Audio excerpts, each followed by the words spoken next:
the Good Follow Show presented by DraftKings. I'm Roz Goldonwere, and I am coming to you from our studio in Los Angeles. And we have a very special episode for you this week. We have an exclusive interview with a two-time WNBA champion, also a two-time Commissioner's Cup champion. She's won a championship at the collegiate level, an NCAA champion with Texas A&M. She's a comedian. She's the face of the league, or one of them. She's my girl, Sydney Colson. What's up, Sid? What's going on? What's up, Roz? Always good to talk to you. Thank you for having me. You know, I think there's so many things to talk about, I mean, including the ACL. But let's start first with just the special season you guys have had with the Indiana Fever this year. I think it can be summed up by your end of season Instagram post. Let's take a look at this post from you, Sid. And in the in the caption, you said, genuinely enjoyed this team and what we did on the court and in the showers. You're so silly. I knew in the off season that God was placing me where I needed to be to grow and learn some necessary lessons. And that's exactly what happened. And that's a beautiful post. And actually, the comments have me rolling. Let's just look at the comments, remind her. Because I'm screaming because your teammates are a mess. Not Caitlin Clark chiming in twice. She says, Sid, I'm thankful for you, Auntie Tasha Howard with 4 hearts. But look at Lexi Hull. Love you, Sid. Showering just won't be the same this off season. Yo, y'all are really comedy. But I mean, so just to throw it back to you, there's clearly so much love for your team. There's a huge free agency on the way. This roster may not ever look the same again. So for you, like, what made this team so special and one to remember in your career? You know, in the off season, it was obviously like a tough decision for me. I've been with the Aces for so long, and we did some amazing things together as a team. And like I said in the post, I could just feel, you know, God. You know, when you could just feel like you need to get uncomfortable, or like you're being pushed in a direction, and because it makes you uncomfortable, kind of don't want to do it. I think the older I've gotten, the stronger my faith has gotten. I run to the uncomfortable, honestly, because I know on the other side there's gonna be some lesson that I needed, and that was what happened this season. Like, nobody was expecting me to be on this team. Honestly, we know what the views are of this organization from the outside, but I knew enough people in it to know that we could do something special and that we could potentially change some minds and some views. And it was good, like just being with another team, being in another locker room. I think when you leave from a situation you've been in for so long, you're like, am I gonna be cool with you know, a new group of teammates? But that's just what life is. You figure it out. You get into environments and you adjust and you get acclimated. And we did something really special for us to have been together for just a matter of months and not fully healthy, everybody at the same time. So it was fun. It was really fun. And I think the Commissioner's Cup championship gave us like even more confidence that we could go on and win a championship. And I think we would have had we stayed healthy. Yeah, you know, people pointed to your voice as one in the locker room that everyone listened to, that you were one of the main leaders for the team. You know, people trusted you. Taking on that role, what was it like trying to overcome some of the hurdles? And was there a hurdle this season that you guys like that rocked y'all, like almost was so tough to really stay together from? Yeah, I mean, from the outside, I think everybody can see the different types of adversity that hit our team. And I don't know, we just found a way. We got a lot of personalities on our team, and there's a lot of joking around. So when hard times were hitting, we were just like making jokes, laughing, because honestly, some stuff was just, what can you do? What can you say about some stuff? You just gotta get closer together. And I think we did that. I think it showed in our play. And the environment was positive. It's just we got plagued with injuries, but even though the injured players, like, we still tried to make it a point to be around for practices, to still be lending our voices, to give whatever advice and wisdom we could, even though, like, we weren't able-bodied, you know? Yeah, it seemed like humor was therapy for you guys. What what was it like, honestly, when you tore your ACL, wrapping your head around that Mhm. one? That was just nuts. I think, and once I was falling down, I was like looking at my knee, like I felt something, but I was also seeing it, and immediately I reverted back to college when I tore it, and I was like, this is it. This isn't good. But I was trying to stay positive, but in your mind, like you know what it is when a bad injury happens, especially if you've had it before. Hmm. Um, but shoot, like everybody was joking, Phoenix cursed our team, just the the place, the city of Phoenix. We lost 4 bodies, I think, to Yeah. Phoenix, and it was just something that we could laugh about. I mean, we even lost a staff member. It's like, what? When did that happen? You know what I'm saying? But it was just one of those things. You just once again use humor to keep it pushing and still try to be there for the team as best you can. Yeah, I mean, you are so silly because you actually went live on your ACL surgery or coming out of it. What inspired you to do that, girl? Low key, I really wanted me and TP to do an episode of our pod coming out of it, but they were like, "Yeah, the drugs will have worn off by the time you get home, so you probably can't do that." I was like, "All right, well, I'll go live." And I loved seeing you and Caitlin Clark's relationship. You guys are always cracking jokes on social media, on your live, and obviously Yeah, she's a game changing player for the league. So like, what was it? What yeah. has it been like? Getting to know her, her humor, and seeing firsthand all that's coming her way. Um, it was cool being on a team with her, getting to see her in another light. Um, was really cool. I think over the course of her career, I think we haven't had many instances where we've seen like Caitlin, Angel, Paige, like players come in with the sort of notoriety that they had, the sort of money that they're making, the attention, everything. It's a lot for a young person to be dealing with on top of pressure to do well as a basketball player, to lead your teams, all of that. So it was good to be able to see like a lighter side of her. I think especially unfortunately when she was injured, you're having to adjust your mindset. You're having to get mentally tougher because I think she'd had like a bad injury before. So now you're having to watch your team from the outside and still, I would be talking to her a lot about, make sure you're still being vocal. You don't want to lose this time with your teammates, and because you're injured or sidelined, you're not still using the opportunity to lead or to grow relationships. Don't let it be a wasted season just because you can't physically contribute.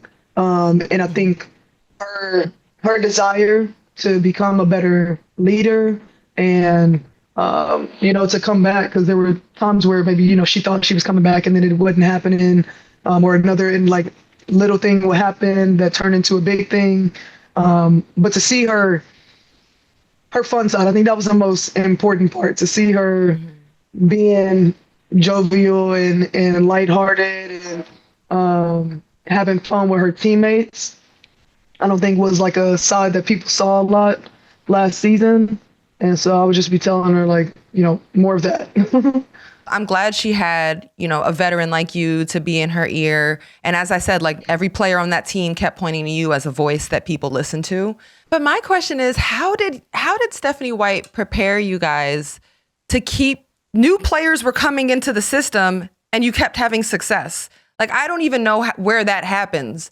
The importance was that Steph and our assistants were able to get new players on the same page with us quickly and have them buy in quickly to, we're going to play defense hard, we're going to share the ball, and we're going to play as a team. And I think most teams that have a coach that demands that out of them, like you find success at some level. Yeah. I got one last for you about the Fever here. Yeah. And I think it's just you have to finish with Kelsey Mitchell. What's most Oh, man. important to you about the season Kelsey Mitchell had, literally playing until her wheels fell off? I've been so impressed with Kelsey from like afar. And then when I got to play with her at in Athletes Unlimited, when we were teammates there, I would just like shoot with her before and after like practices if we were on the same team that week. Once I got here, doing the same thing, like we'll have shoot around. She'll stay after to get shots up with Karima. And I would always make sure to just tag along with her because I've always been impressed by her work ethic. Mm-hmm. And this girl she plays hard on both ends. There have been so many seasons where she hasn't gotten the respect or the recognition that I think was owed to her. What she did this year was extremely impressive to me because this girl deals with double teams. She was already impressive last year, but found a way to do even more this year. And I look at her like, what is it that you're going to do next season? Like how are you going to, I don't know, how do you elevate from here? Mm-hmm. But I know she found a way this year to become even more focused defensively. And I don't think that got enough credit. Like people don't attack Kelsey on the defensive end. Like she's going to hold her own even when it's bigger matchups. And I don't know, I'm constantly impressed by her, the player she is and the person she is. She's just a solid individual.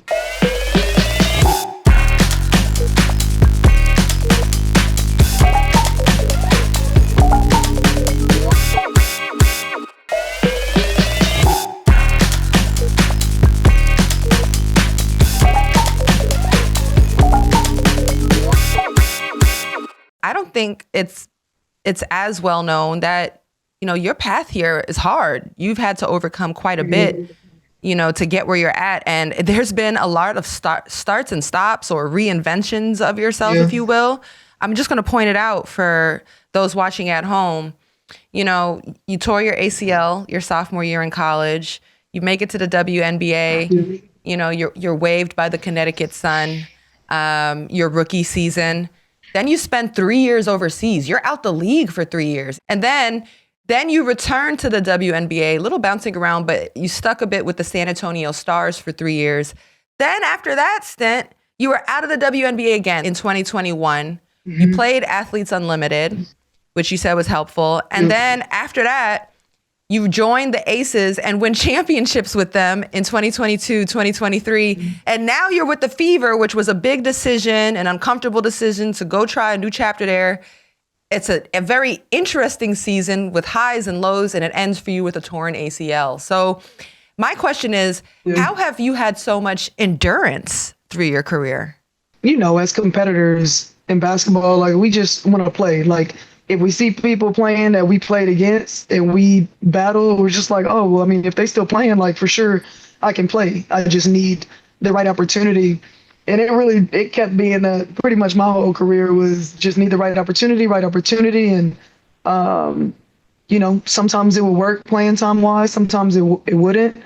But I know every place that I was in, I was supposed to be there. I think my faith helped me understand that I was in every situation that I was in for a reason, whether I played or not.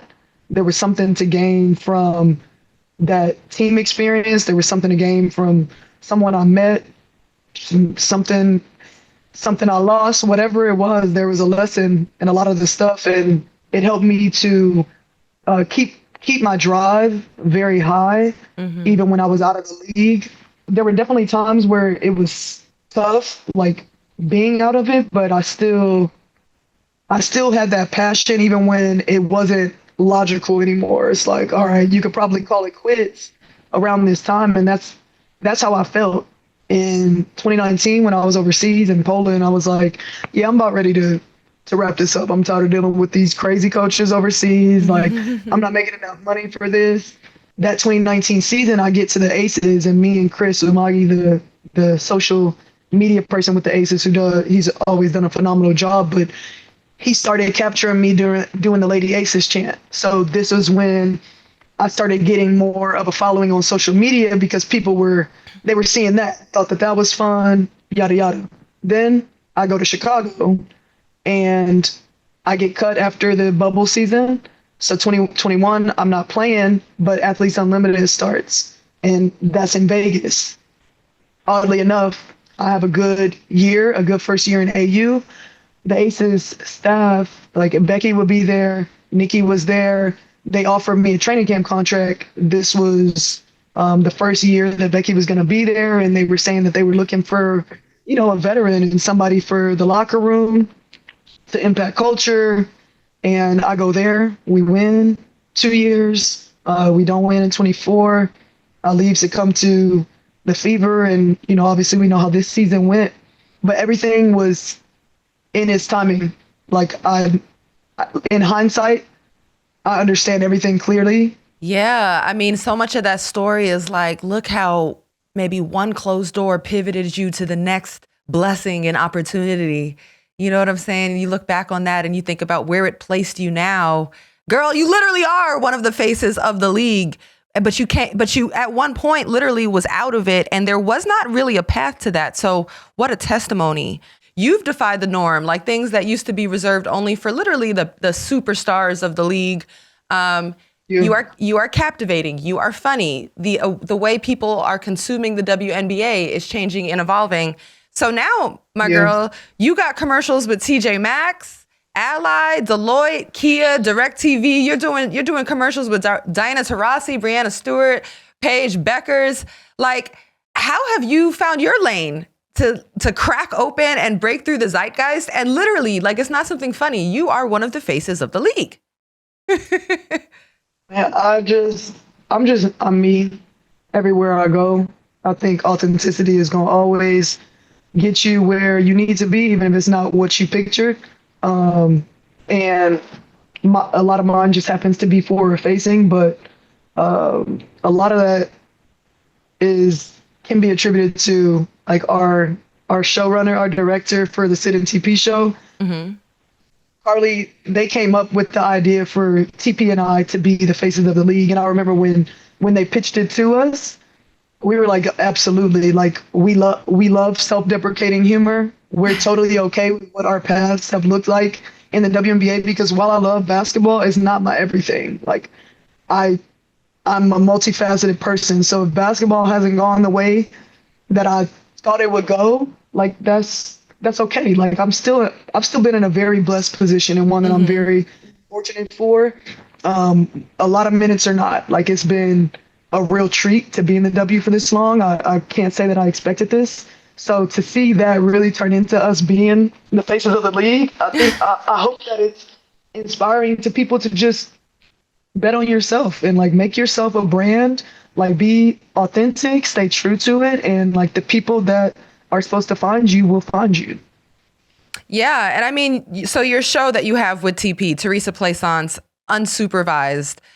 Let's play a little clip from that show real quick. Somebody under this video will inevitably say, damn, their voice is deep.